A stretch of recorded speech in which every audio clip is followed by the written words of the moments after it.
So here's another post. I think it's important to take everything Lee Kerr says with a grain of salt. Assuming their intention is to help the case by releasing more info, they could simply be mistaken about certain aspects. That's a good point. And that's something the authority worshipping cultists also never consider. Law enforcement isn't necessarily in on some big conspiracy and lying about things. But they're human beings. Human beings are fallible. They make mistakes. It's weird how so many authority worshipping cultists can't even consider the possibility that not all people working in official capacities are 100% flawless about 100% of things. It's real weird. For instance, if Kline did participate in the search, how does law enforcement know? Is it because he's told them? And his father has corroborated that story? Or do they have some other kind of evidence like cell phone data?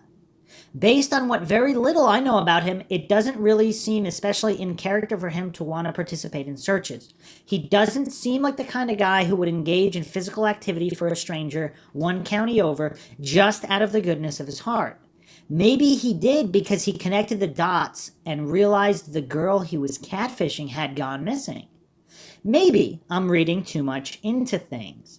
And I guess if he did participate in the search, his alibi must be Peru and not Vegas if he claims to have searched for her on the 13th. That would be potentially suspicious in particular. Searching on the 14th, maybe not as much. Here's my personal idea. I think you'll have your doubts, and frankly, there's nothing wrong with that because this is purely speculative. Warning, graphic triggering descriptions ahead. Let's say Chadwell and Keegan Kline somehow became acquainted and are friends. Maybe they meet each other because they both have pit bulls. Maybe Chadwell identifies that they're both predators using one of his tactical predator identifying lines. Example of this kind of language abound on his social media. They hit it off and become instant BFFs or whatever. Kline reveals to Chadwell that he's been catfishing girls, in particular, Libby and Abby. Chadwell is like, that's cool and all, but wouldn't you rather be able to abuse these girls in real life rather than just by tricking them into sending you pics? Kline is maybe like, I don't know, yeah, but how? Chadwell is like, relax, I've done this before, it's easy. I mean, this is really, really dark stuff, too. Just even theorizing on these, how these predators would talk. So somehow they get the girls to agree to meet up at the High Bridge, or they stalk them all weekend. Finally, they get their chance. Chadwell plans to do the abduction part of it. Kline agrees to be the getaway driver and parks at the CPS building. By this point in time, Chadwell has his own place in Kokomo and is no longer living in Peru with his father. So Chadwell orders them down the hill, marches them across the river. Originally, I thought it was never Bridge Guy's plan to cross the creek, but maybe he's got waders on underneath or something, I don't know. Once they cross the creek, the girls at some point realize what's going on and fight back. This results in Chadwell killing both of them in anger. I don't understand Lee Kerr's descriptions of the signatures, but maybe the point was to destroy evidence and or make the murder appear to have been motivated by some other reason. And I'm going to interject here with another side theory. If the plan was never to kill anybody, then things got out of control, everything went wrong, was the cover-up to make it look occult or bizarre or just whatever madness in an attempt to cover up or make it look like something completely different to point away from the perpetrators, or just basically just for law enforcement confusion? Was that the goal? After the fact cover-up that was just so frantic that they made it look like three different serial killers, or they didn't know what they were doing. Now, I mean, maybe this is the time for another Mark Twain quote. The best swordsman in the world doesn't need to fear the second best swordsman in the world. No, the person for him to be afraid of is some ignorant antagonist who has never had a sword in his hand before. He doesn't do the thing he ought to do, and so the expert isn't prepared for him. He does the thing he ought not to do, and often it catches the expert out and ends him on the spot. So if this crime was perpetrated by bungling buffoon idiots, and they went so over the top in the staging, that it was so dumb and something like no intelligent criminal would ever do, that it threw the police off that much. And that's why the crime scene was so unusual. That's why there were so many random different signatures, and law enforcement didn't know what to make of it. And are Chadwell and Kline these types of bumbling buffoon morons who might do something like this? Again, I don't know. I am not claiming anything is true or untrue. I'm just going over theories because clearly this is an outlier case no matter what it turns out to be, just because of all these anomalies. So back to the post here. So I don't understand Lee Kerr's descriptions of the signatures, but maybe the point was to destroy evidence and or make the murder appear to have been motivated by some other reason. Or maybe Bridge Guy is just a crazy person, and when you're a crazy person, you do crazy things that don't make sense. And that's another excellent point. I mean, there's just so many people out there speculating, oh, well, why would they do this? That doesn't make sense. If you're a crazy, insane, psychopathic killer, why would you do something that does make sense? I mean, it's weird. I mean, maybe to rule it out or in is kind of, I don't know. It's weird. So-called true crime aficionados fall for these traps all the time, where they just say, "Oh, well, that wouldn't make sense." Well, again, in the mind of a deranged loony killer, I mean, who knows? And are they also bumbling idiots who are also insane? And does that account for all the signatures? Again, I don't know. Continuing on here. So obviously I don't have all the answers, and I'm just guessing based on rumors that aren't even confirmed. Other things I would really like to know: did Chadwell have a phone at that time? I would assume he did. What kind of a phone was it, and where was it pinging that day if he had one? On a similar note, what about Kline's father's phone? And while we're at it, if law enforcement was able to get a geofence warrant, were there phones of anyone who lived outside of Delphi that pinged near the High Bridge? Other questions. How certain is law enforcement that Keegan Kline's phone was at the CPS building? They think there was a vehicle there. How certain are they of that? I know there are blurry satellite images that could be a vehicle. It could also just be snow or just some kind of pixelation artifact, but the 11th and 12th of February both got above freezing. It seems pretty unlikely that there would still be snow in any area that would receive direct sunlight. Others have stated there could be surveillance footage of the CPS building from a nearby building. And of course, there's more than one satellite up there. This is something, again, I don't get. All of the NSA satellites out there, I mean, there's other countries that, I mean, wouldn't they want to assist, particularly if they have some kind of agreements with the U.S., just to provide even more surveillance footage? This is 2017 we're talking about. This is theoretically possible in the 90s, and maybe even before, but now we're talking about 2017. The CPS building appears very easy to break into. Someone posted a video of this. It's creepy AF on the inside. Maybe the plan was to take the girls there, or maybe it was just a place for Keegan Kline to hide out. Did law enforcement check it for evidence? I wouldn't be too surprised if this was a hub for illegal activity. There could have been DNA from a lot of people left there. It's possible Bridge Guy was squatting there. That's all the speculations and questions I can think of off the top of my head. Apologies for the unsolicited rant. No apologies necessary, but also that post did not get any response. Over a month ago. Yeah, really weird. Some people also look to Keegan Kline's music for clues. He's apparently a musician. He's got a number of tracks available on Spotify, Amazon, a couple other platforms. I mean, they're kind of generic sounding hip-hop. I mean, the only song I found that potentially is incredibly disturbing is one called Shame. Just a couple lyrics from this. I expletive you and all your cousins, 'cause you know I ain't got no shame. Plus, all you expletives look the same. I came stomping through the honky-tonk, a cowboy hat and boots, and my baby looking sexy with no teeth and Daisy Dukes.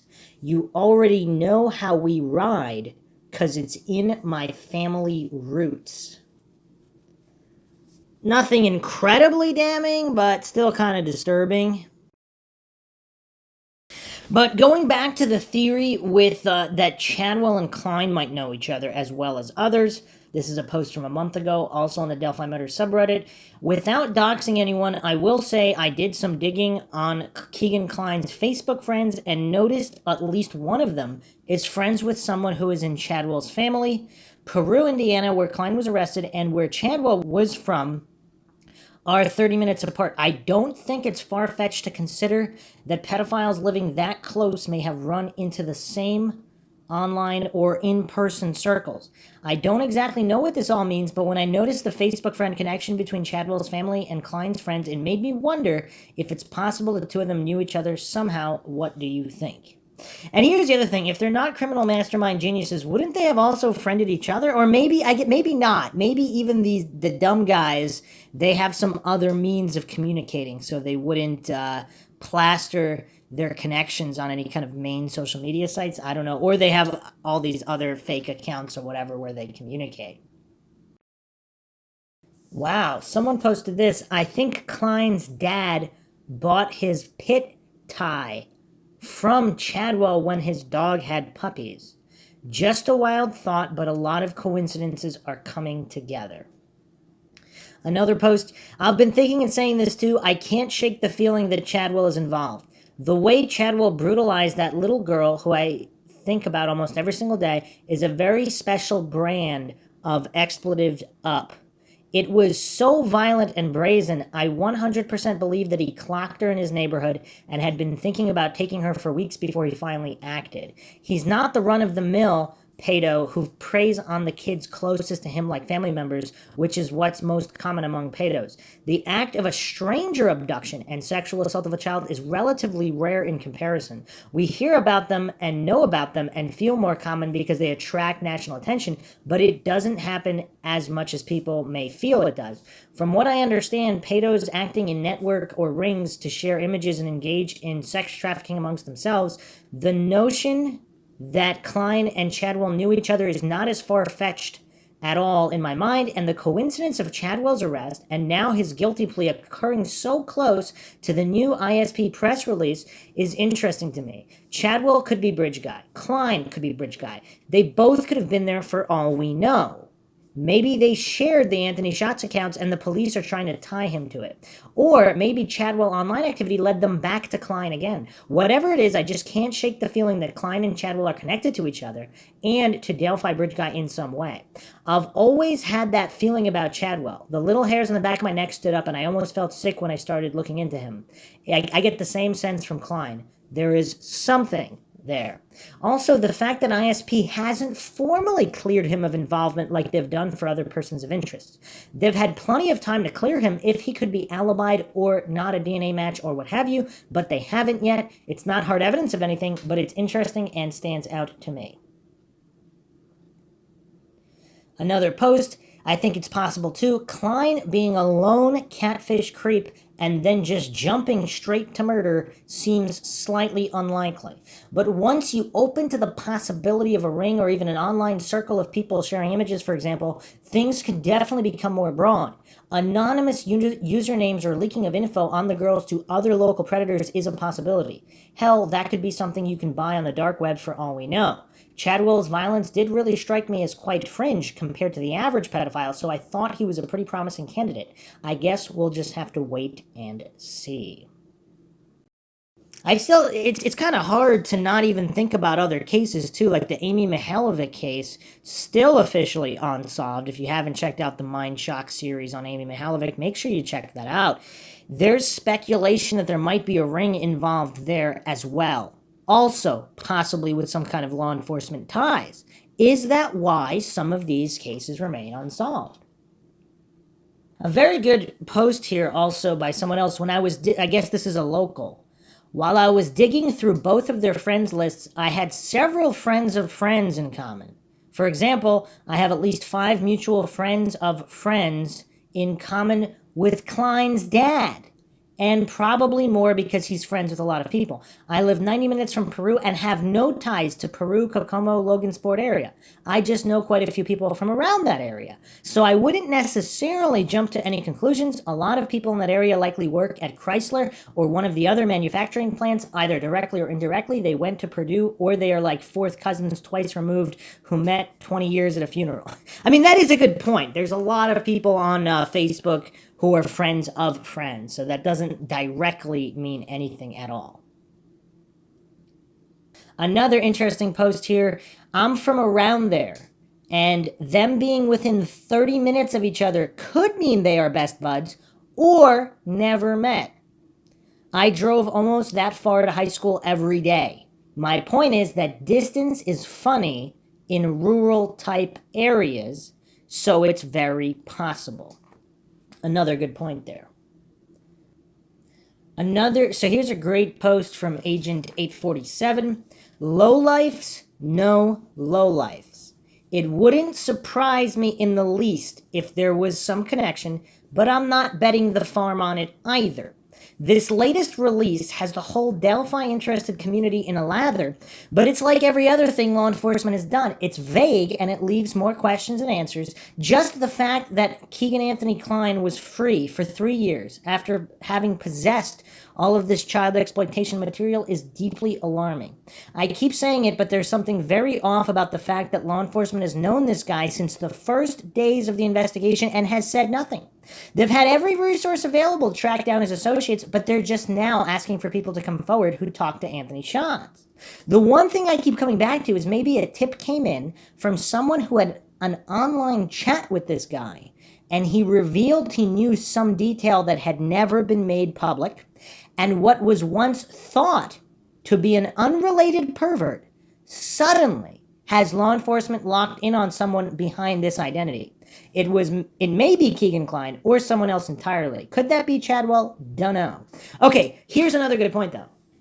Is it possible that Kline, Chadwell, whoever, but mainly Kline we're talking about here, is it possible he interacted with Bridge Guy online and Bridge Guy mentioned something that had not been made public, and that's what initiated all of the new interest?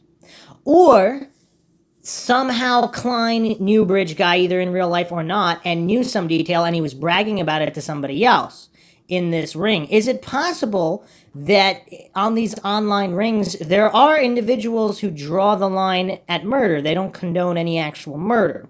So even though they're these depraved individuals, they would report Kline or someone else if they thought they were involved with actual murder.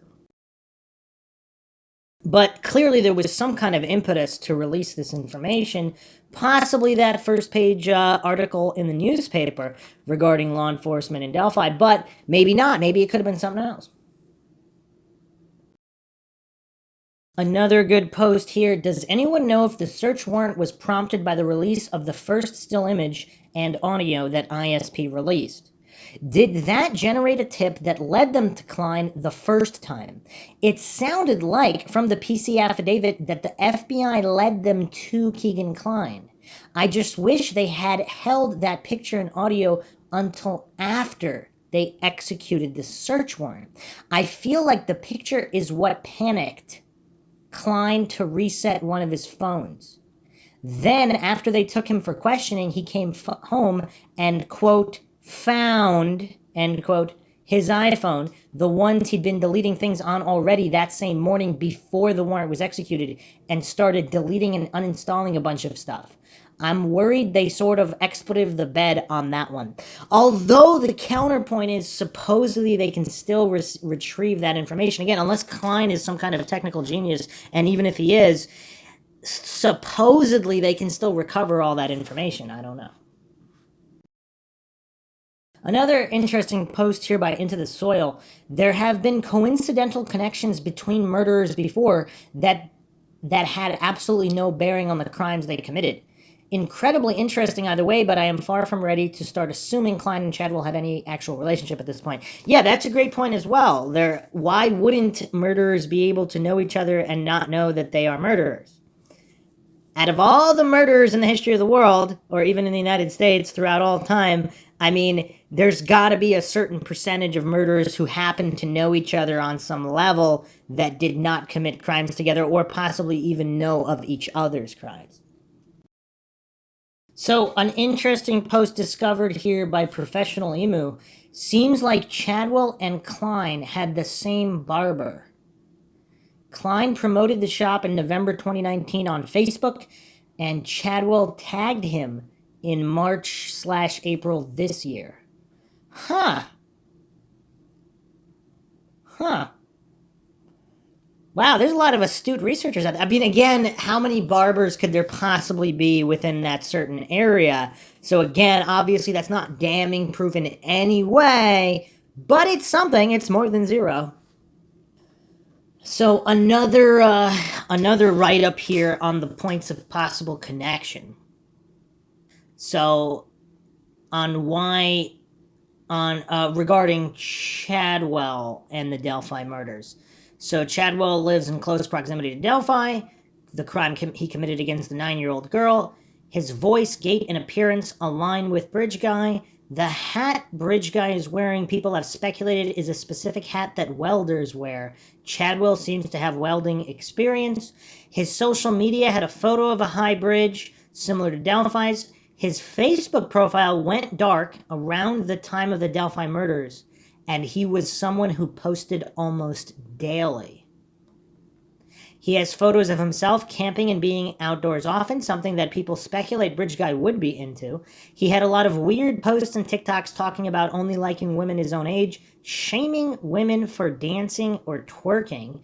Overall, just weird stuff that now seems even creepier considering he was arrested for child abuse.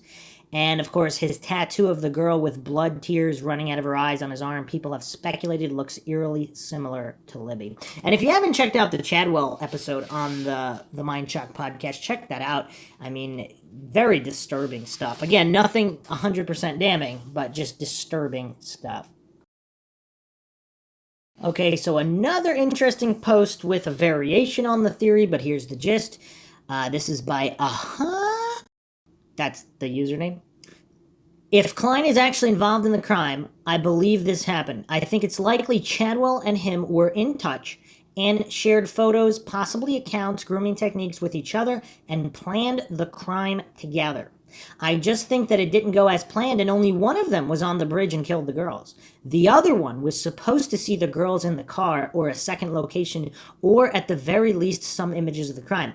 The murders were supposed to happen later and in another location, but the girls didn't cooperate as they should have, and it was too risky for Bridge Guy to go as planned. Maybe he thought one of the girls would run away. That is, if Kline is directly involved in this. Otherwise, I believe Bridge Guy acted by himself.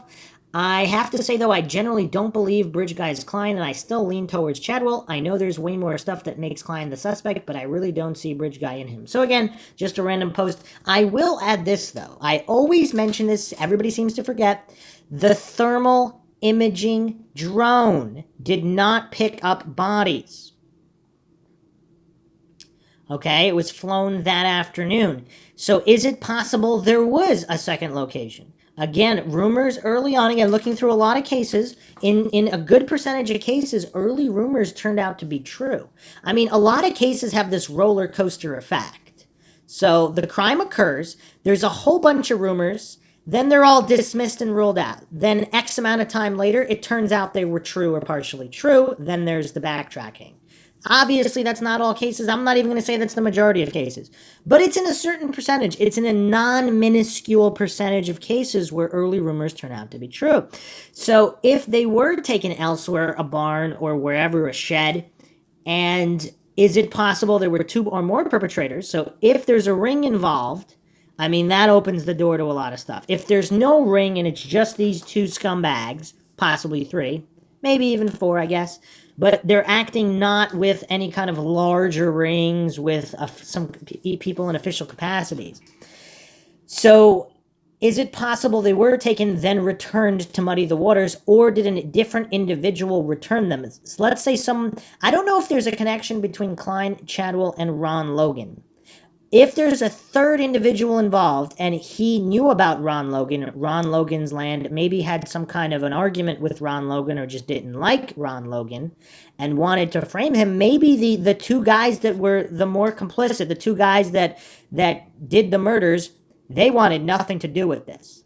But the third guy dumped the bodies on Logan's land to frame Logan if he thought it was a good idea, or if only two of them, Chadwell or Kline, one of them might have thought it was a good idea to frame Logan and cause a lot of confusion because if the girls did go with them, either kidnapped or otherwise, yeah, I mean, that opens the door. I don't think the thermal imaging drone can be dismissed. Again, I am not alleging the bodies weren't there.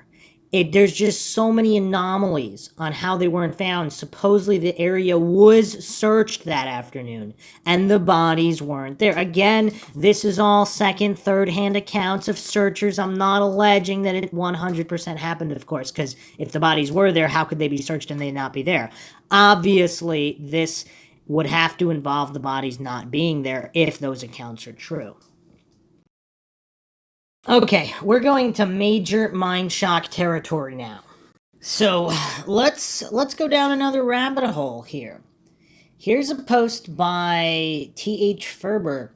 I think some folks are going to be surprised to find out that Kline is or was friends with Gareth Kirts. Everything is going to make sense then. This is looking like a catfish situation that led to murder. Not a coincidence that almost 2 years later, Kirts catfishes Ray Hainish and murders him. The worst part of that is he got away with it. Hainish and his family deserve justice too. So again, Kirts we have discussed in the past, and currently, Gareth Kirts was sentenced 55 years for Nicole Bowen's murder. And I've gone over this before. Kirts actually pleaded guilty to this. So let's go over this Kirts situation again. This is an article from Journal and Courier. Torture, murder of WL woman followed fear. She snitched on meth operation, killer says. This is by Dave Bangert, September 4th, 2020. Gareth Kirts, a 22-year-old Lebanon man accused in the 2019 torture and murder of Nicole Bowen, admitted Friday to a judge that he and two others conspired to kill the West Lafayette mother of two because they were sure she was going to turn them in for cooking methamphetamine. Kirts said he and Ashley Garth, a Delphi woman also charged with murder, and a friend named Jason Palladino, a white county man, not Caucasian County, a white county man, the name of the county is White County, who prosecutors have not charged but say remains a person of interest, conspired to get Bowen, 30, to a trailer north of Catland on the night of March 29th, 2019. Kirts told Newton Superior Judge Daniel Moulter on Friday that everyone in the trailer knew what was going to happen when he brought Bowen there, presumably for a confrontation between his former and current girlfriends. Speaking so quickly in court that Moulter asked him to slow down, Kirts said that after Garth got into a fist fight with Bowen that night, Kirts stepped in and subdued Bowen with a chokehold before he and Garth teamed up to strangle her. She snitched on me, Kirts told Newton Superior Judge Daniel Moulter. It was selfish, but... On Friday, Kirts pleaded guilty to murder in a deal that essentially took the chance of life without parole off the table. Kirts had been scheduled for trial later in September. Moulter sent a sentencing date in January 2021, but Jeff Drinsky, Newton County prosecutor, said the terms of the plea deal call for 55 years in prison. The murder charge, had the case gone to trial, would have carried up to 65 years in prison. Drinsky has filed for life without parole in the case, saying that there were elements of torture in Bowen's death. Before Kirts, shackled and dressed in Newton County Jail orange jumpsuit, left the courtroom, Drinsky asked Cheryl Samuels, Bowen's mother, if she agreed with the terms of the plea. Samuels, wearing a turquoise t-shirt emblazoned with Justice for Nicole on the front, nodded. I'm ready for it to be over, Samuels said later. parked in the Newton County Courthouse Square, ready to make the 45-minute drive back to her home in Battle Ground. Since initial charges were filed against Kirts and 4 others in connection with the daughter's death, she and family members, always dressed in the t-shirts of Bowen's favorite color, hadn't missed what turned out to be more than a dozen court hearings. "I'm just ready for it to all be over," Samuels repeated. "We're accepting of the plea, let's put it that way." The other 4 people accused of playing roles in the Harrison High School graduate's death remain in custody as of Friday, according to jail records. Court documents offered more background to Kirts' testimony Friday. Documents detail how Kirts told police he drove Bowen to Jasmine Parker's trailer on Newton County Road, a few miles north of Kentland, the night of March 29th. Kirts told police that he knew Garth, his girlfriend at the time, was there. Kirts also told police he wanted the women to hash it out or fight it out. According to documents filed December 2019 with her murder charge, after DNA evidence suggested she played a larger role in the crime beyond instigating a fight, Garth told police that she considered Bowen a rival and an enemy because she was the other woman in Kirts' life. Kirts told police that Bowen was reluctant to go in the trailer. At some point while inside, Garth and Bowen got into it. As they fought, Kirts told police he stepped in. Court documents claim Kirts told police that he and Garth then strangled Bowen before wrapping her in a blanket. Kirts said he enlisted help and drove her into rural Newton County. Bowen's body was found by a property owner the following afternoon in a storage trailer that had been converted into a hunting shack in a spot near Newton County Road. And, okay. Wow. Okay, we have another shack reference here. Drinsky and Garth had a plea. Drinsky said Garth has a plea agreement pending that would drop the murder charge for a felony charge of assisting a criminal. Drinsky said that charge carries a maximum of 6 years in prison. He said Garth is scheduled to take a polygraph test next week, leading up to her next court date, October 21st. 3 other people have been charged in connection with Bowen's death. Talitha Beckley, 38-year-old Monticello woman who prosecutors say was in the trailer home that night, and Christopher Mathis, a 28-year-old Kentland man who was recruited to help Kirts hide Bowen's body, have been charged with assisting a criminal level 5 felony that carries possible prison sentences of 1 to 6 years. Mathis also was charged with obstruction of justice. Mathis, who Drinsky said is also up for a polygraph test next week, has a pending plea deal and is scheduled for sentencing October 23rd. Beckley has asked for a trial on her charges. Beckley's next court appearance is scheduled for a hearing October 19th. Parker, 35, pleaded guilty October 2019 to assisting a criminal after she admitted that she was in her home that night, but had hidden in another room when Bowen was killed. The plea agreement came with a 1-year prison sentence on a charge that carries a sentence of 1 to 6 years, along with 4 years for being a habitual offender.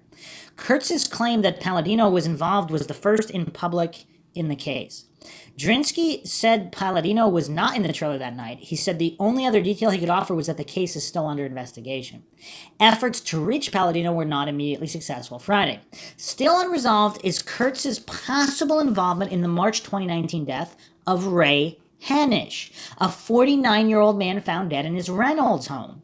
The White County coroner ruled the death a homicide caused by asphyxia due to ligature strangulation. The details in Hanish's death remain sketchy in public view, and his family has pushed for explanations, including attending many of the Newton County hearings tied to Bowen's murder. In a socially distanced courtroom Friday, Hanish's mother and sisters did not attend.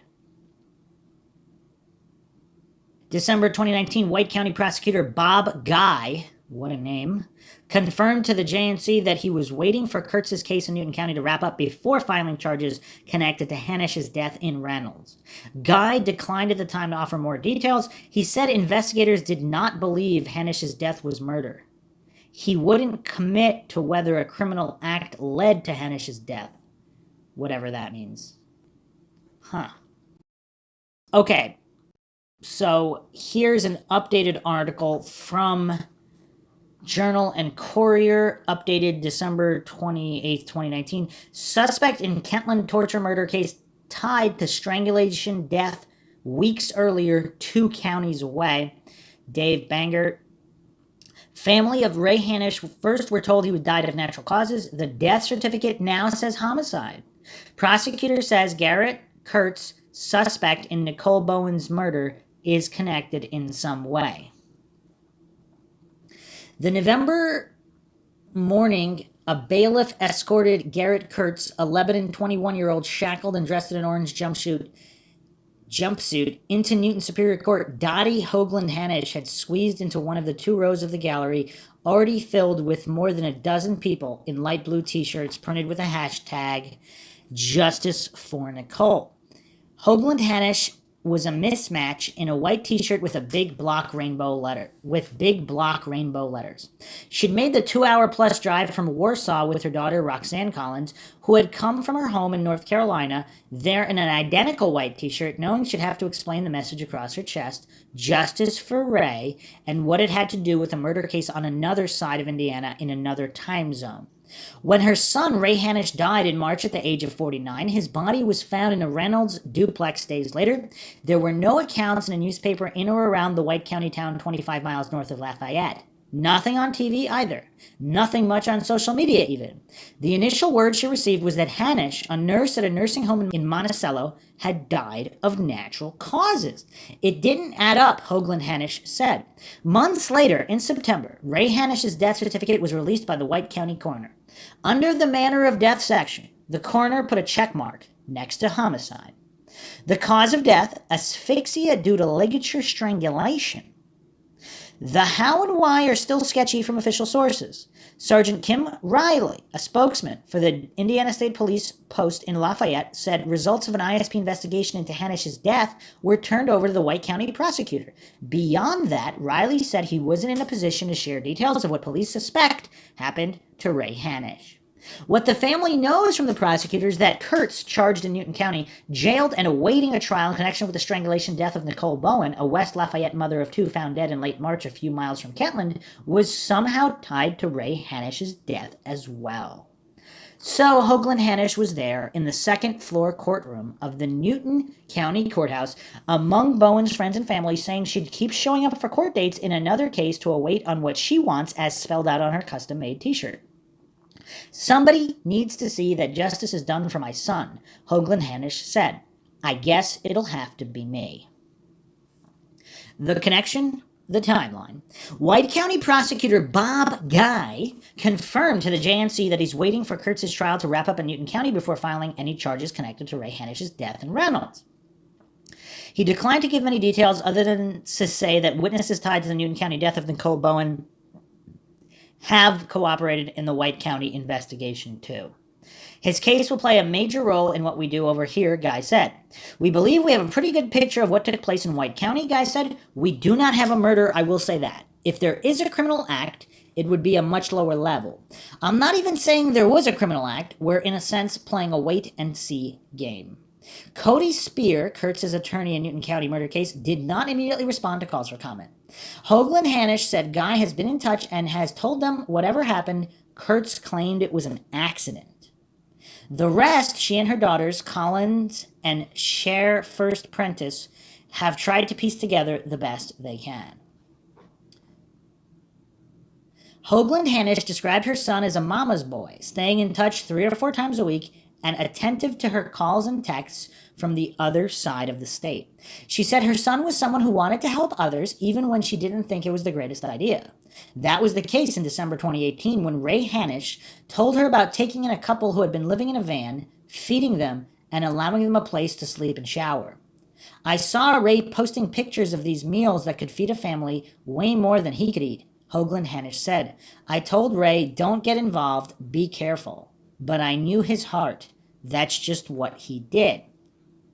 Hoagland Hanisch said her son never told her who the couple was, but she said he told her that the man had expressed interest in a relationship.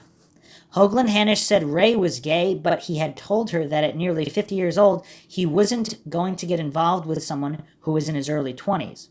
The last time Hoagland Hanisch heard from her son was on March 12th. They texted back and forth as she rode home with Collins from a dog show in Louisville. Ray Hanisch had asked her if they had fun at the show and told her that he'd been on a spring cleaning jag at his house. She said her daughter, First Prentice, traded texts with her son a few hours later. early in the overnight hours of March 13th when both couldn't sleep.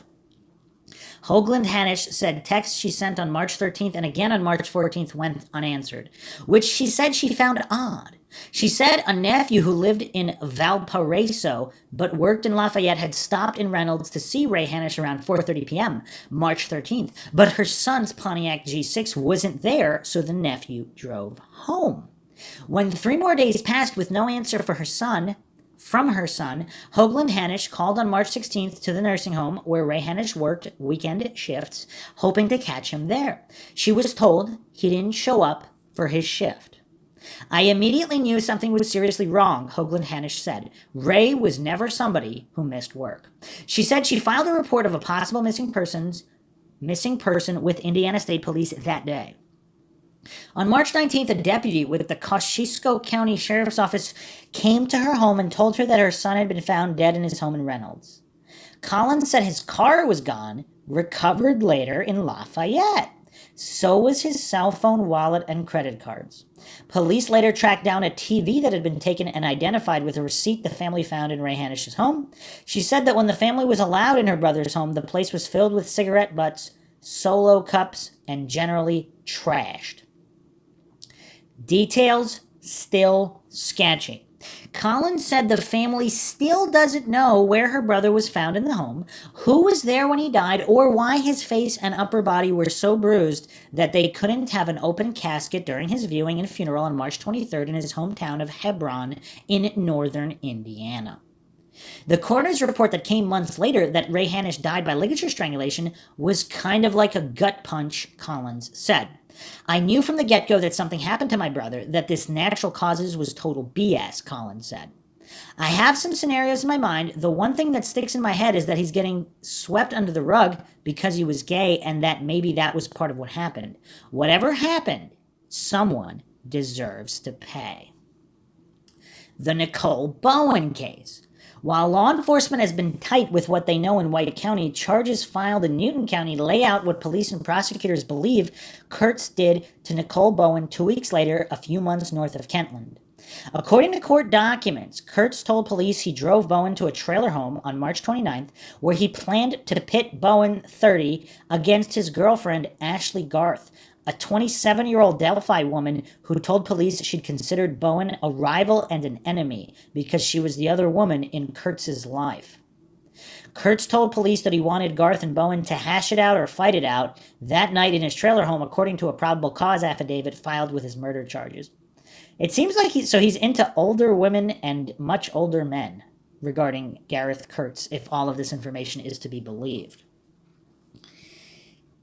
According to court documents, Kirts jumped into the fray, putting Bowen in a chokehold until she passed out. Investigators say Kirts wrapped a scarf and an extension cord around her neck so tightly that the end of the extension cord broke because he did not want Nicole to wake up. After wrapping Bowen's body in a blanket and packing tape, Kirts told investigators he recruited help from Christopher Mathis, a Kentland man, to dump her body. On December 18th, Newton County prosecutor Jeff Drinsky upped Garth's charges from assisting a criminal to murder and conspiracy to commit murder when DNA evidence suggested she played a bigger role than first told. According to court documents filed that day, Kirts said Garth tied a knot in the extension cord. I know you're going to need this, she told him, and her fingerprints were found on the roll of tape used that night. Drinsky said a plea deal offered to Kirts, one that Bowen's family members were told included a 45-year prison sentence, was taken off the table. Drinsky said he plans to go for life without parole, claiming Kirts tortured Bowen. Kirts is expected back in court January 6th to set a trial date. Garth is expected in court again January as well to deal with the new charges. 3 others, including Mathis, have been charged or sentenced in connection with assisting Kirts in Bowen's death. In Carroll County, another case. Kirts also faces an unresolved case in Carroll County from 2019. There he was charged with strangulation, accused of ambushing Garth and choking her until she passed out several times on January 20th at her home near Delphi. According to court documents, in the probable cause affidavit filed with the charges, Garth told police that Kirts told her that he was not kidding about killing her, referencing earlier messages he had sent her. The court documents also say Kirts denied Garth's version of the story, telling police that he'd been defending himself when she got mad and attacked him when he tried to borrow her cell phone. That case has its next hearing in February, according to Carroll County court records. That is kind of weird, though. So these two criminals who are being charged with killing another human being, one of them also has charges against the other. Man, this is one warped and twisted case. As for Ray Hanish's case, Guy said the Newton County case against Kirts has to come first. Obviously, you'd have to decide the value of charging someone and bringing them back over if that person in fact received a larger sentence, a more lengthy sentence in another county, Guy said. Obviously, the family was very concerned about what had taken place, as they should have been, Guy said, and we've shared with them as much as we possibly could and answered their questions to this point. Everyone wants justice for their family member if there's been a criminal act. I told them we'd make a decision as soon as we could. Colin said she wants to see charges in her brother's death. I'm not stopping until we find out what happened to Ray, Colin said. Somebody did my brother wrong. Right now, we're supporting Nicole's family. It's all we can really do. Hoagland Hanish said she checks up on theories about her son's death on the Facebook group called Justice for Ray Hanish, even though it isn't easy to read. It's like somebody sticking me with a pin. That's how it is reading about my son's death day after day. She said about questions about whether there was something sexual in nature in Ray Hanish's death or that he might have been hanging around the wrong people. Even if he was, she said, he doesn't deserve to die from it. Hoagland Hanish said she'll keep making the drive to Kentland whenever Kirts' case is on the docket. She said she'll be there for the trial, too, when that happens. I'll be in that t-shirt, Hoagland Hanish said. Ray deserves justice, too, you know. So, that is the background on Kirts. He's been associated with the Delphi case as well on numerous occasions. I've gone over him in the past. So let's look at his MO here. So here's yet another post from the Libby and Abby subreddit by an astute researcher, big statistician. Garrett Kirts used a fake Grindr account to meet up with Ray Hanish, then killed him and staged the scene. Though the motive is not clear, it was very calculated and targeted. Is this a new method among those involved in drugs to reach a specific individual for all sorts of different motives? So here is yet another mind shock by poster since deleted. There was a Facebook post shared by Garrett Kirts in January 2017 claiming that law enforcement contacted him about chatting with a 14-year-old. Garrett thought it was funny, using a laughing emoji, implying they were barking up the wrong tree. He appears to have preferred women and men, slightly older than himself, but maybe law enforcement was already trying to ID catfish accounts that were targeting minors prior to the Abby and Libby murders. Now, this is curious as well. So this is the month prior to the murders, and they're contacting Garrett Kirts regarding some possible catfishing activity. Now, this just gets weirder and weirder, because if they already had investigations, is that why FBI was already there in the area investigating? They were already there by the time of the murders. Now, for those that believe that Kirts was directly involved, the counterpoints here by posters are that he left his DNA all over Nicole, and he was found out just days later. There's no way he's smart enough to do Delphi and not leave any evidence pointing directly to him. Now, again, that doesn't mean he doesn't know other individuals who might have been involved. Okay, so let's examine the case against Garrett Kirts now. So this is from a year ago on the Libby and Abby subreddit, more astute researchers going through the evidence. Now, on paper, it would seem that Kirts should be written off, but we're going to go over some mind-shocking information here, including him knowing, at least to some degree, the German family. So let's start off here. This is a post by D.D. Cups 1 year ago.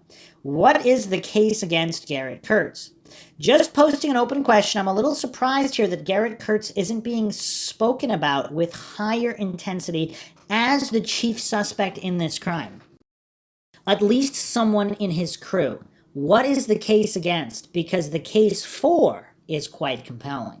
He looks like both sketches, fits the body image of Bridge Guy, has reddish brown hair, voice as alike as any. He is a murderer. We know of one, and he has admitted to at least one more. He is young, but a crackhead, so kind of looks older. Language here. Outdoorsman. His Facebook is littered with cowboy stuff and usual rural America ranting about gun love and Second Amendment rights.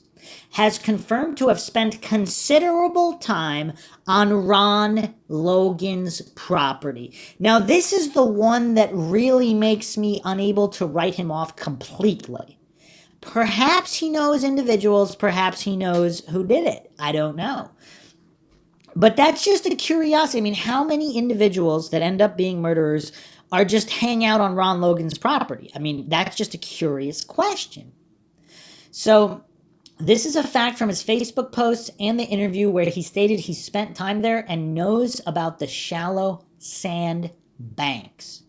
A multi-murderer knows this secret location. Are we seriously suggesting small-town Delphi has two unrelated serial killers knowing that secret out of the way riverbank? It's hard enough to find a Delphi connection, yet we have a connection to the same spot and a killer off his head on drugs. Police go in a different direction to a younger suspect 2.5 weeks after Garrett is known to authorities to the Bowen murder. Sketch 2 is also a dead ringer for his accomplice. Just a rumor, but apparently he didn't leave the house for 5 days around the killings. His Facebook photos are dark between January and June 2017. Before and after, he is a very frequent Facebook poster and photo uploader. As stated in an audio interview posted here, police have tried to cut a plea deal with him over the murders, and he failed a polygraph. When asked if he killed the girls, his response was, "There's no evidence that says that," or words to that effect. That, to me, is a weird response over, "No, I'm not a child killer." Someone theorized he may have just wanted to kidnap or rob them. Then when he realized he vaguely knew the girls, he panicked and killed them. Sounds plausible. Now, wow, because here on MINDSHOCK, I mean, we go over almost pretty much every theory out there. We actually have not gone over the theory that this was supposed to be a stranger crime, but when the perpetrator actually realized he might have known one or both of the girls, now he might have felt he had to kill them in order to not be turned in, whereas he thought he might have been targeting random people on the trails. Again, I'm not saying that theory is more or less likely than any other, but it's one that hasn't really been discussed, because the two that are discussed are that the killer knew them, catfish type situation, or stranger crime, the killer did not know them. But what if it was intended to be a stranger crime, but it turned out that the perpetrator did know one or both of them? Anyway, finishing up the post here, some of that stuff is very telling. A serial killer that looks like the sketch has spent time on Ron Logan's property in particular. Come on, how is he not being scrutinized the way Daniel Nations was? What am I missing? A post here, of course he's the most viable suspect by far. It's not even close. I'm convinced they just don't have usable DNA and he won't confess. Every observation you've made, especially the accomplice's resemblance to the second sketch, has also come to my mind when considering Kirts. I think the second sketch unveil was a play by law enforcement to scare the accomplice in the Bowen murders into flipping on Kirts. Until they charge someone else, Kirts is the bridge killer as far as I am concerned. Another post by poster since deleted. I think you have made all good points. Watching his jail videos, he just didn't strike me as bridge guy, but I could be completely wrong. I would not be surprised if it turned out that he had knowledge or was involved. The other thing I wonder about is his girlfriend. She kind of looks the most like bridge guy out of all of them. I could swear I saw somewhere that his girlfriend had some kind of relationship to one of the girl's parents, but I don't know where I saw it. I also thought that in one of the jail videos he said his girlfriend could look mannish, if that is a word. A response here by Catch Me Trolls. Libby's father, Derek German, was a cooperating witness against Ashley Garth just prior to the double slaying. Garth, of course, Kirts' girlfriend. Derek German's testimony aided in Ashley Garth losing custody of her child. Derek German cooperated with the feds to avoid jail for a drug-related offense. So this is curious. We haven't specifically examined this in relations to Kirts. So let's look at this in context here. Now, we really don't know why Kirts is so intimately familiar with Ron Logan's property, but he seems to be. No one knows why, but he spends a lot of time or enough time on Ron Logan's land. Now, is Ron Logan involved in some kind of a drug ring or something else far more sinister, and he knows Kirts, and this was all planned? But why would Kirts... It doesn't sound like it. It almost sounds like if they did have a falling out, who was the one that burglarized the Logan home? Because if that was Kirts, and he has a grudge against Logan, he's familiar with Logan's property. Now, Derek German testified against Kirts' girlfriend. She loses custody of her child. Is this retaliatory? I mean, the motive is there. Obviously, that doesn't mean he was responsible in any way. But it's kind of hard to argue against the motive, because German, if this is all true, that Catch Me Trolls has reported, I mean, other people have reported this as well, that Derek German did testify, and if this is all true regarding Ashley Garth losing custody being testified against by Derek German, now you have Garrett Kirts, a known murderer, multiple offender, intimately familiar with Ron Logan's land, who had his girlfriend lose custody of a child because of Derek German.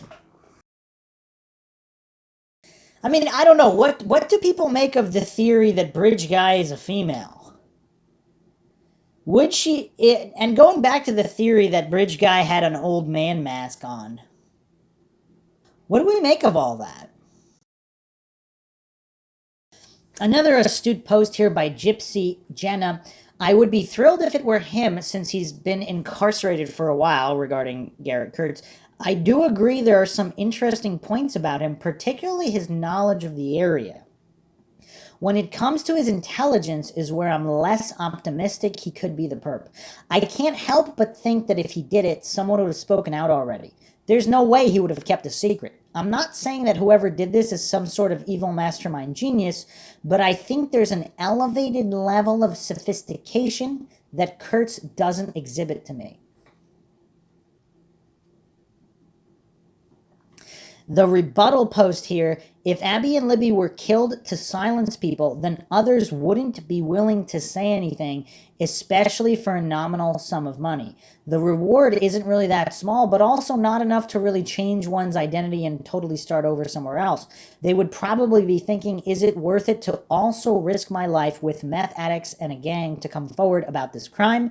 Is the reward enough so that I could really not be found out after giving info testifying against them? I think law enforcement should be talking about the witness protection program publicly regarding this case, and it's curious that they never have. A post by True Crime Me. I think motive is a good case. Kirts killed those he would benefit from killing. He killed people he knew. Bridge Guy seemingly has a different motive. Either thrill kill or sexual killer, but not a kill for convenience. Secondly, the type of killer Kirts was. He didn't independently kill anyone, but rather had confidence in killing with pack mentality. Bridge Guy seemed very motivated, determined, and very alone. How do we know he was alone? I trust law enforcement on that one. They are probably saying that because of the audio they have, there was only 3 voices. While it would be easy to pick Kirts and wipe our hands of it all and praise we got the one and only baddie, I just genuinely think he isn't involved, and any little hints and tips he gives is because he wants the attention. I don't think Bridge Guy wants the attention. I also don't think Bridge Guy is as stupid as Garrett Kirts seems to be. He's a blabbermouth. Bridge Guy has kept his secret very well and left nothing behind so far. Honestly, I'll hold up my hands and say my armchair opinion was dumb if it turns out to be him, but I really just think people just don't want to consider Delphi can produce any, never mind multiple murderers. Some other investigators, some other online researchers here have found out links with old MySpace connections between Ashley Garth and Derek German. The people he named as friends associates of Ashley Garth weren't just made up, which actually makes me think that if he didn't do it, what he heard about it was very possibly true. Nicole Bowen was allegedly killed because of her knowledge of their meth dealing, and it's not a stretch to me that they may have also killed Abby and Libby to ensure silence of a family member. I'm saying that because I agree with original poster that it's curious that people are so quick to rule out everything Garrett Kirts so easily. Another post here by Only Management. Listen to Open Secrets Delphi. The videos are all short because they are phone calls Kirts made from prison to the person who owns the site. He's vulgar, so you don't want to watch too much. Every other word is the F word. He is happy to trash Ashley Garth, says she's a liar and a manipulator. He protests too loudly on these videos that law enforcement is trying to pin the Delphi murders on him. Watch the prison call with Mathis, who helped him dispose of Nicole's body. He wants to talk, but he can't because Kirts threatened his 3 daughters. The mothers of his children have all purchased weapons and obtained concealed carry permits. The guy is frantic about what may happen to them. You will note that Kirts is asked several times if he knows the Germans. He says no, but later he says he dated and did drugs with Libby's cousin. If she did recognize him, that would be why. There is also a video with Ed Bounds and Open Secrets in which Ed said he was in Delphi talking to locals and he was told Garth had an apartment very close to the bridge and Kirts was staying there at the time of the murders. He brings up a point from Kirts' confession regarding Bowen that he put her body in that shipping container so she would be found. He wanted her body to be found. Same with Abby and Libby. He laid them out in a way that he wanted them to be found. Also, in all the jailhouse calls, he is spitting nonstop. Bridge Guy was spitting. He tells the interviewer he has no hair, sketch can't be him. He had curly hair and cut it off after the sketch came out. Further, the shipping crate he placed Bowen in looks like a shack, and that is why the police referenced the shack. They wanted Kirts to know they were talking to him. I think Kirts' mother knows all. Crack her and the case is solved. Kirts is very explosive and you can see that in all of the videos. He even strangled Garth one night until she blacked out. Did it more than once that night. He did that to a person he claimed to love every day on Facebook. He is my POI of choice. Interesting points there. I mean, if there is a connection with a cousin of the German family, I believe other people said that he liked photos that someone in the German family was posting on Facebook as well. So he might have connections to the German family. And a few more rumors here. Again, I'm not claiming anything is true or untrue. If this is all true, it would be very, very damning and possibly also explain his intimate knowledge of the Logan property. But someone stated here he used to go to church. He's written prayers on his Facebook feed, aligns with the conscience comment from Carter. So, you know what? Is it possible that Carter and the law enforcement thought it was Kirts, so they were talking to him at some of the press conferences? But it's not him, but they thought it was. Does that explain some of these comments? Supposedly, Kirts worked on the Mears property right next to the bridge there. And supposedly the Mears have denied that, but here's the thing. Would they deny it? Yet another interesting post here from the profile guide. Kurtz's colleagues are as interesting as anything. Mathis wasn't there but heard from Kurt, who was there because he knows his DNA and fingerprints are not there. He knows the murder weapon. Mathis is a mid-level drug dealer. Not the manufacturer, but close. He is trusted within the group. Mathis has been around a bit, although he made a mistake that might have labeled him an informant. I don't think Mathis was called for until the Bowen's body was removed.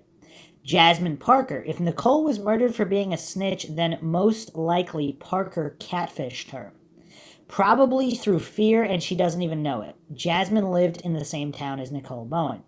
Ashley Garth is from Delphi. She is the girlfriend, but no love rivalry existed.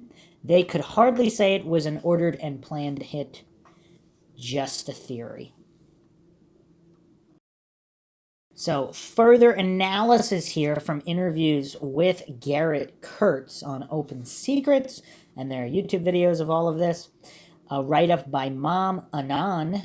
He claims he brought Nicole over to Jasmine Parker's house. She took a deal and is now immune from further charges implication in Nicole's murder. Per Garrett, Ashley Garth was at Jasmine's house when he and Nicole arrived. For what he says was to pick up his clothes, and from what he says, he was blinded by his love and obsession for the time for Ashley, and did whatever she wanted him to do. He claims she was as actively involved as he was, that she wanted Nicole gone. Keep an eye out for that portion of the interview coming this week. Everyone that witnessed this murder decided to not call for help, not to reach out with an anonymous tip after she was killed. Nothing. Why? Well, it's my opinion that when you get that many people who are using meth around the clock together, this is what it leads to. Here are my 2 takeaways I haven't mentioned yet. 1, who was the young couple reportedly fighting under the High Bridge at the time of Abby and Libby's murder? 2, from what I heard, it seems law enforcement is going to try and bring charges against Garrett for the Delphi murders. Why do I think that? Well, because of the timing of the new sketch, second-year presser, as well as him being dropped into law enforcement's lap 20 days earlier for Nicole's murder. Garrett claims he passed and then failed his polygraph test because he was being asked questions rapidly. He claims law enforcement tracked down the throwaway phone he allegedly was using in February 2017. Law enforcement claims his phone pinged in Delphi at the time of the murders. And after his polygraph showed deception, the 45-year deal offered to him in the murder of Nicole was taken off the table immediately following that. I'm convinced that if he is suspected of being Bridge Guy, law enforcement thinks that one of the co-defendants in Nicole's murder charge is aware or suspicious of him and possible involvement in Delphi.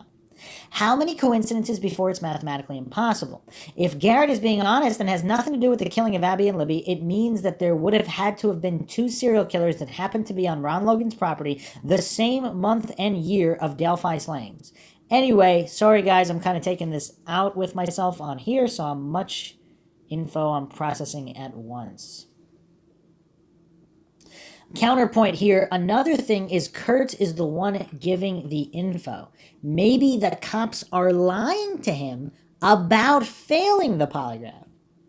It's a thing they are allowed to do, unfortunately. Lie to a suspect to see if he will incriminate himself.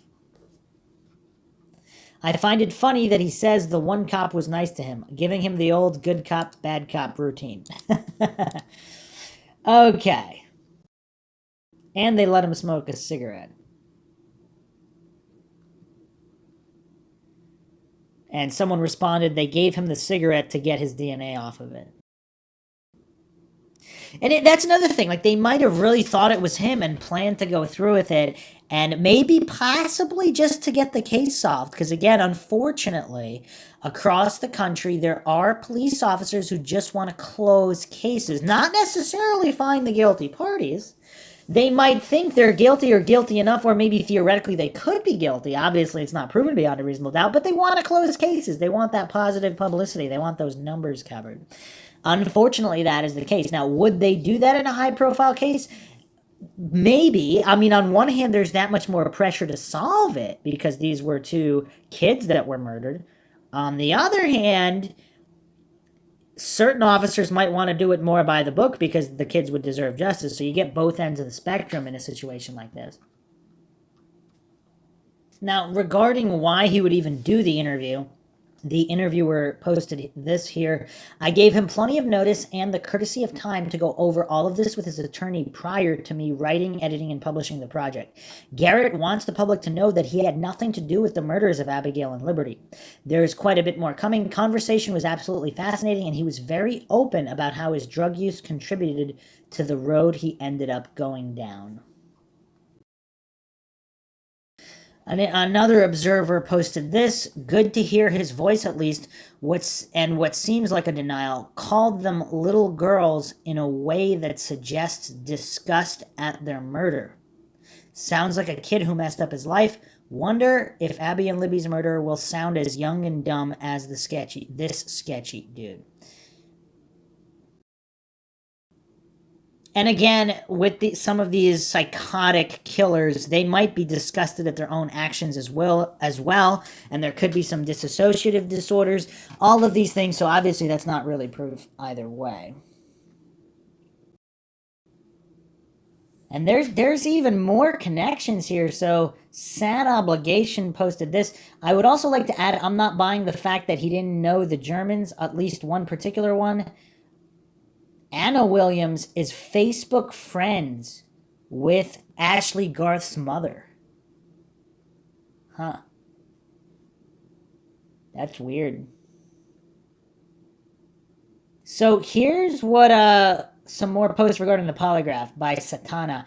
Huge news. It sounded like he took a polygraph regarding the girls from Delphi, and because he was deceptive, they took the 45 years off the table and went back to offering 6 years in prison for the other murder.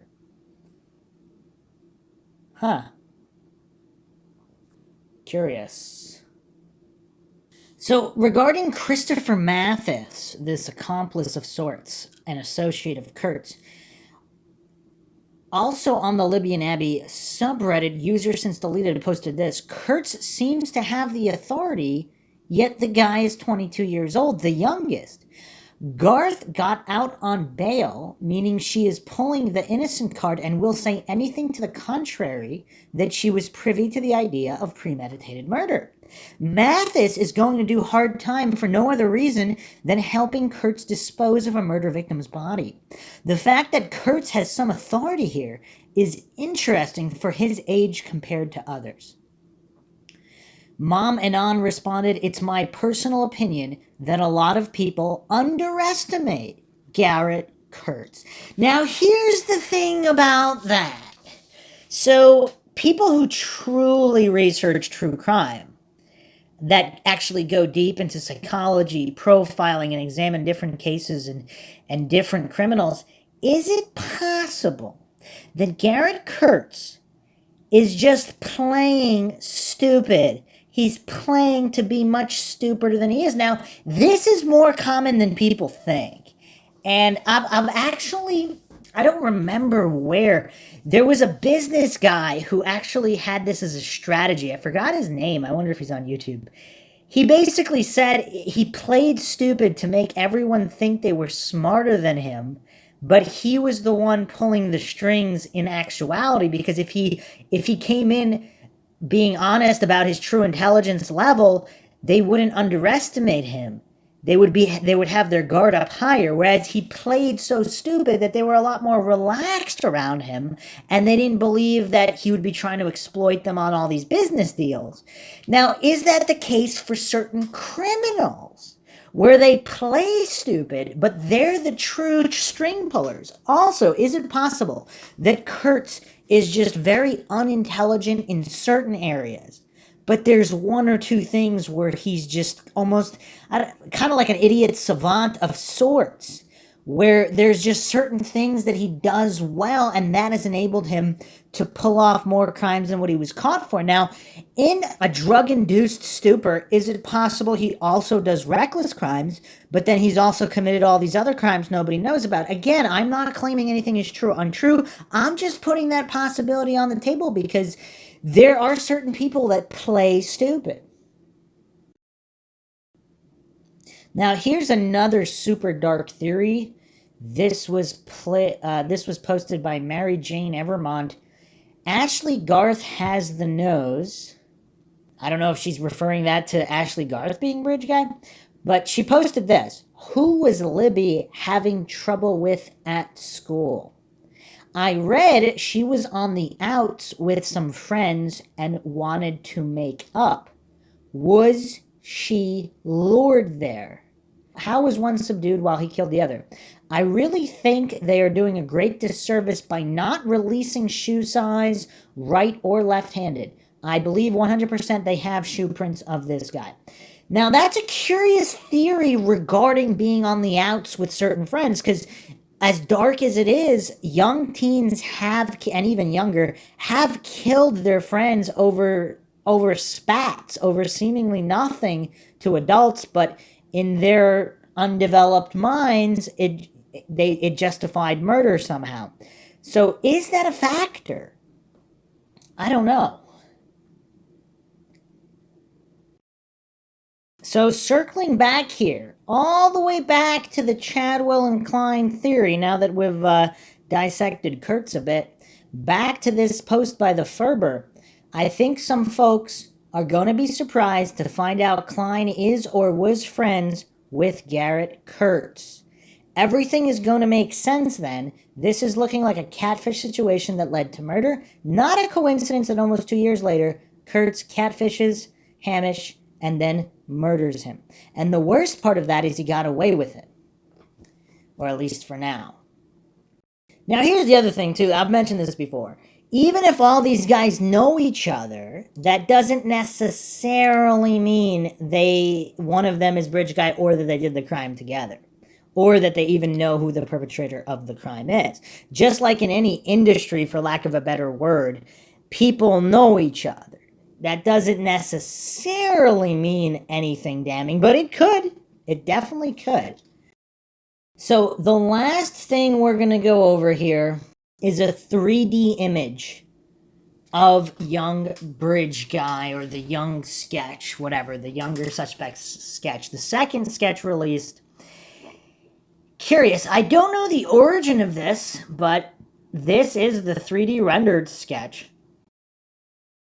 What do we make of it? Who does he resemble, if any of the persons of interest we went over?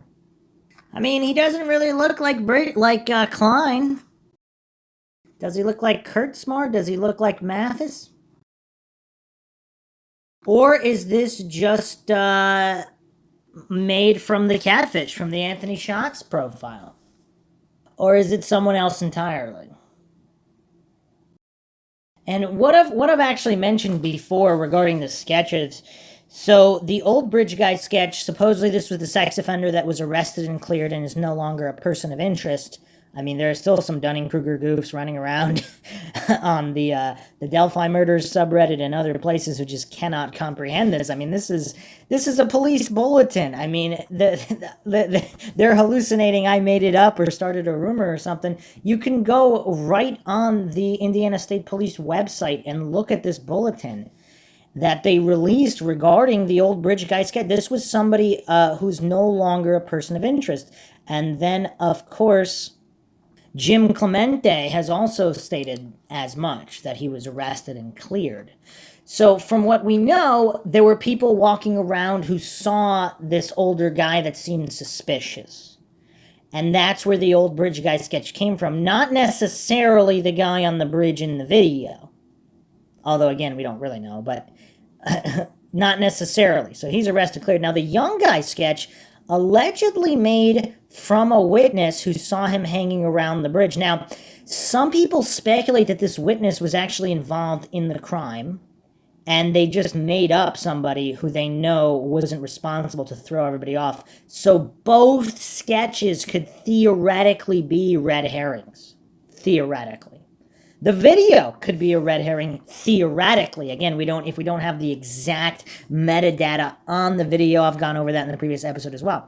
So that's all we have for now. I mean, we examined all these connections. Kline, Chadwell, Kirts. Are there more connections? And when you're dealing with shady individuals capable of murder, this might involve a meth ring. This might involve some kind of trafficking ring. This involves online child exploitation rings. I mean, there's so much that this involves and intersects. I mean, obviously the goofs out there are going to call it all conspiracy theories, but these are very well grounded in fact of the type of shady individuals in the area. Now, exactly what happened and who the perpetrators are, of course, that's unknown as of this time. But all we can do is go over the known information and basically speculate without falling for any of these logical fallacies that all these other podcasts and subreddits seem to fall for when they discuss all these various cases. But that's why MINDSHOCK exists. So I hope you guys enjoyed another edition of MINDSHOCK True Crime, found it interesting and informative. Let's keep the pressure and awareness up in this case, because this is how cases get solved. Justice is, of course, deserved, and justice delayed is justice denied. So keep up the awareness, like and share the podcast. You can become a YouTube member for more member-only content. You could also support the podcast by donating to a PayPal. Just check the link in the description. Or you could become a patron on Patreon if you prefer the Patreon platform. You could also check us out, Twitter, Facebook, and Reddit. Questions, comments, theories, thoughts, suggestions, rebuttals, debunkings of any kind, leave them in the comment section. This is Bruce McGuire signing off. Catch you guys next time.